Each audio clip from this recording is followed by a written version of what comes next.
Assalamualaikum warahmatullahi wabarakatuh. Perkenalkan, nama saya Friantia Rudi dengan NIM 20376 GSD 0282, kelas B Pendidikan Guru Sekolah Dasar.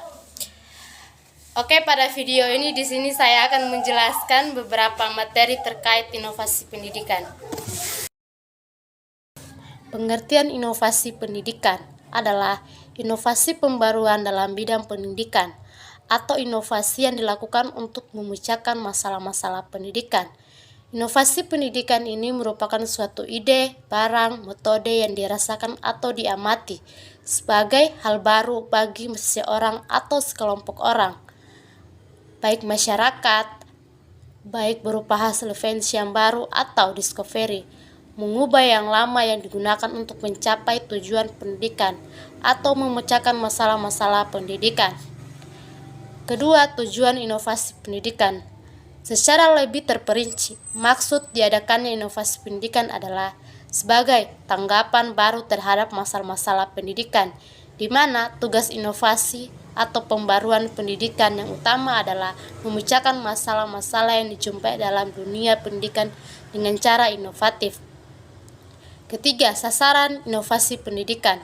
Yang pertama, guru, dan yang kedua, siswa. Ketiga, kurikulum. Keempat, fasilitas. Dan yang kelima, lingkungan sosial masyarakat.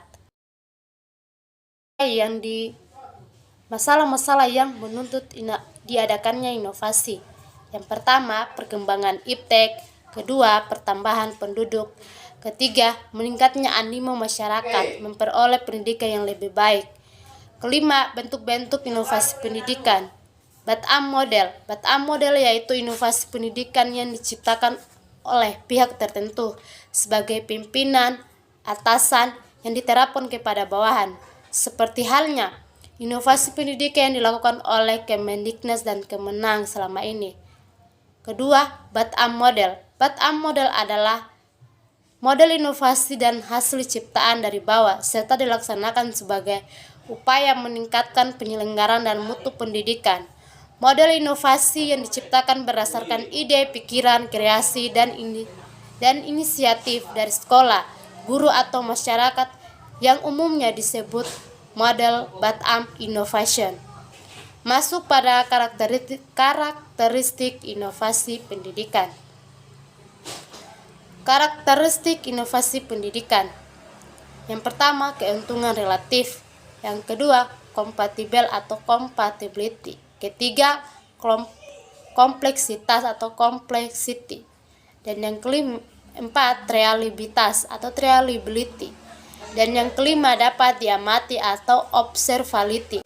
Bentuk-bentuk karakteristik inovasi pendidikan. Yang pertama, baru. Kedua, kualitatif. Ketiga, hal. Keempat, unsur kesenjangan. Yang kelima, meningkatkan kemampuan. Dan yang keenam, tujuan.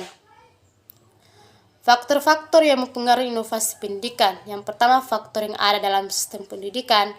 Yang kedua, faktor yang ada di pengertian proses keputusan inovasi.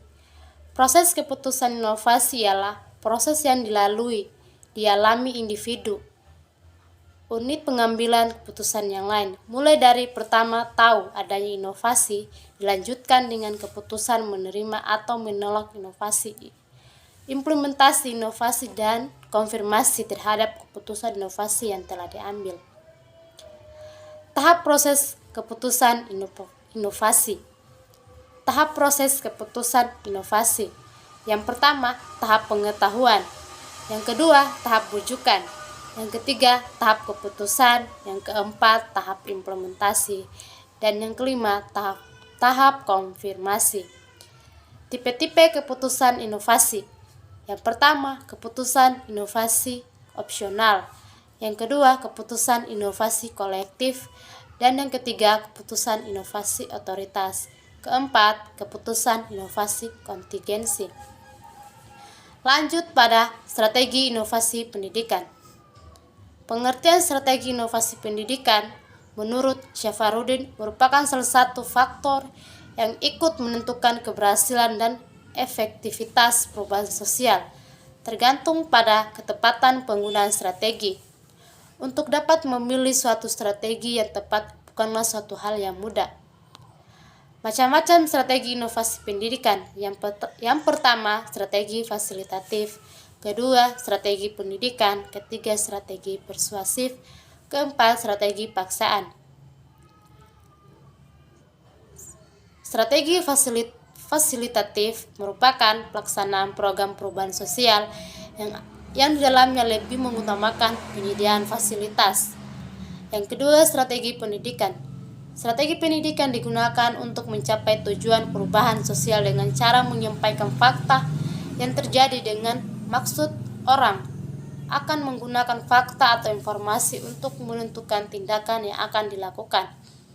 Yang ketiga, strategi bujukan.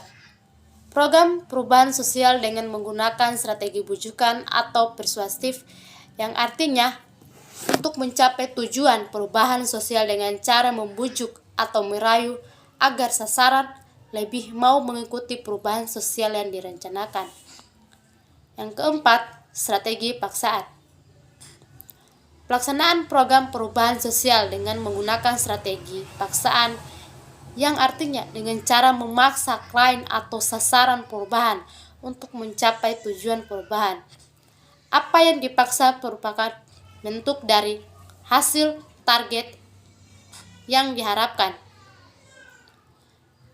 Lanjut, inovasi kurikulum 2013. Pengertian kurikulum 2013 merupakan pengembangan dari kurikulum yang sebelumnya, yaitu kurikulum yang dirintis pada tahun 2006 yang dinamai dengan kurikulum tingkat satuan pendidikan yang biasa disebut KTSP. Yang menjadi pembedah kurikulum 2013 dengan KTSP adalah adanya peningkatan dan keseimbangan soft skills dan hard skills yang meliputi kompetensi sikap, keterampilan, dan pengetahuan. Kedua, tujuan pengembangan kurikulum 2013. Pengembangan kurikulum 2013 mempunyai tujuan untuk mempersiapkan siswa Indonesia supaya memiliki kemampuan secara pribadi dan warga negara yang beriman, produktif, kreatif, inovatif, afektif, serta mampu berkontribusi pada kehidupan bermasyarakat, berbangsa, bernegara, dan berhadapan dunia. Karakteristik kurikulum 2013. Dalam Permendikbud nomor 67 tahun 2013 tentang kurikulum SD.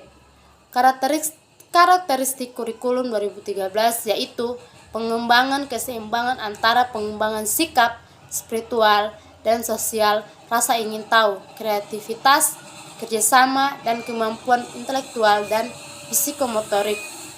Kedua, adapun kurikulum 2013 dirancang dengan karakteristik tersebut. Di antaranya, sekolah merupakan bagian dari masyarakat yang memberikan pengalaman belajar. Terencana di mana peserta didik menerapkan apa yang dipelajari di sekolah ke masyarakat dan memanfaatkan masyarakat sebagai sumber belajar.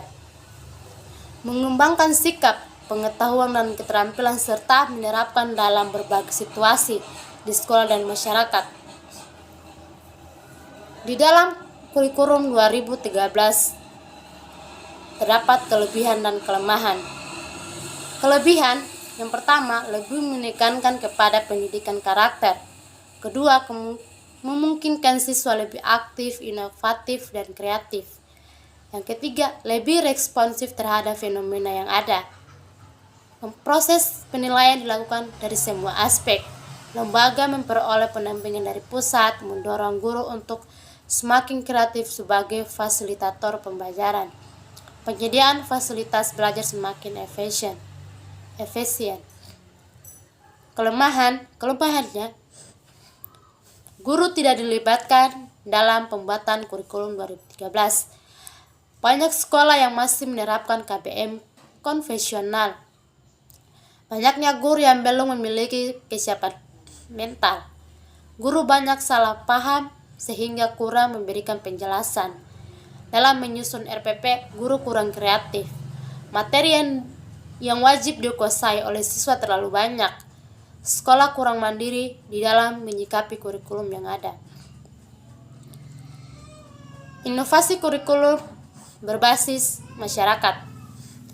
Apa itu kurikulum? Menurut Undang-Undang Nomor 20 Tahun 2003 Pasal 1 Butir 19, kurikulum merupakan seperangkat pengaturan dan rencana mengenai tujuan, isi dan materi pembelajaran, serta cara yang digunakan sebagai pedoman kegiatan pembelajaran guna mencapai tujuan pendidikan. Kurikulum berbasis masyarakat merupakan kurikulum yang menekankan perpaduan antar sekolah dan masyarakat. Tujuan kurikulum berbasis masyarakat dapat 3. Yang pertama, memperkenalkan siswa terhadap lingkungannya. Yang kedua, membekali siswa dengan kemampuan dan keterampilan. Dan yang ketiga, membekali siswa agar hidup mandiri.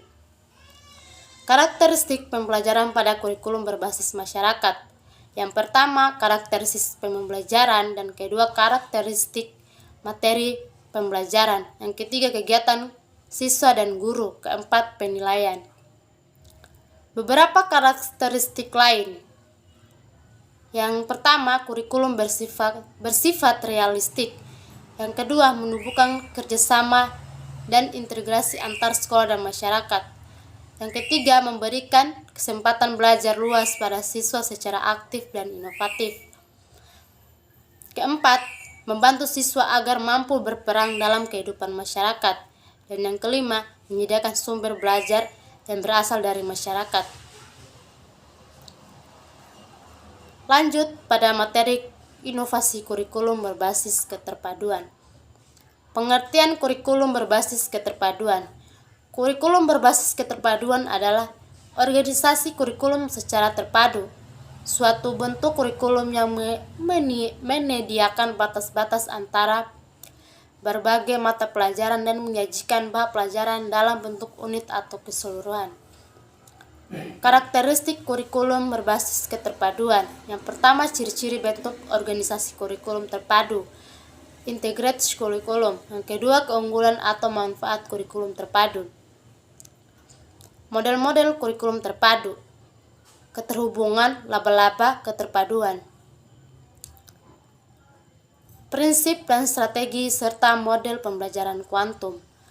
Apa itu pembelajaran kuantum? Pembelajaran kuantum sebagai salah satu model strategi dan pendekatan pembelajaran, khususnya menyangkut keterampilan guru dalam merancang, mengembangkan, dan mengelola sistem pembelajaran, sehingga guru mampu menciptakan suasana pembelajaran yang efektif, menggairahkan, dan memiliki keterampilan hidup. Prinsip pembelajaran kuantum. Yang pertama, segalanya berbicara. Kedua, segalanya bertujuan. Yang ketiga, pengalaman sebelum pemberian nama. Keempat, mengakui setiap usaha. Yang kelima, merayakan keberhasilan. Strategi pembelajaran kuantum terbagi atas 6. Yang pertama, tumbuhkan. Kedua, alami. Yang ketiga, namai. Keempat, demonstrasikan. Yang kelima, ulangi. Dan yang keenam, rayakan. Mungkin itu saja materi yang dapat saya sampaikan. Semoga dapat bermanfaat bagi kita semua. Assalamualaikum warahmatullahi wabarakatuh.